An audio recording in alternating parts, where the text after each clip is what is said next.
చోరీకి గురైన ఆస్తి విలువ 5,000 రూపాయల కంటే తక్కువ ఉన్న ఓ కేసులో మేజిస్ట్రేట్ నుంచి తగిన ఆదేశాలు పొందకుండా పోలీసులు ఎఫ్ఐఆర్ నమోదు చేసి దర్యాప్తు చేపట్టి అభియోగపత్రం దాఖలు చేయడాన్ని హైకోర్టు తప్పుపట్టింది. ఇలాంటి వైఖరి విచారణ ప్రక్రియను దుర్వినియోగం చేయడమైంది.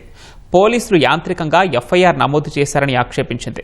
ఇలాంటి సందర్భాల్లో సంబంధిత మేజిస్ట్రేట్ నుంచి తగిన ఆదేశాలు పొందాకే పోలీసులు ముందుకు వెళ్లాలని స్పష్టం చేసింది.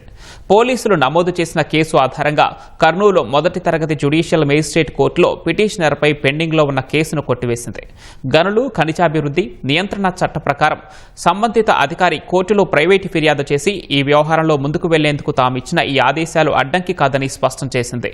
కర్నూలు జిల్లా ఎమ్మిగనూరుకు చెందిన రషీదుల్లా ట్రాక్టర్తో ఇసుక తరలిస్తూ పట్టుబడ్డారనే ఆరోపణలతో సి బెలగల్ పోలీసులు కేసు నమోదు చేసి దర్యాప్తు చేశాక కోర్టులో అభియోగపత్రం వేశారు.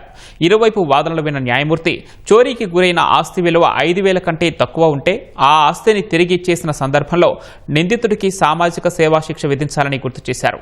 ఈ కేసు విషయంలో పోలీసులు ఆ నిబంధనను పాటించలేదని తప్పుపట్టారు.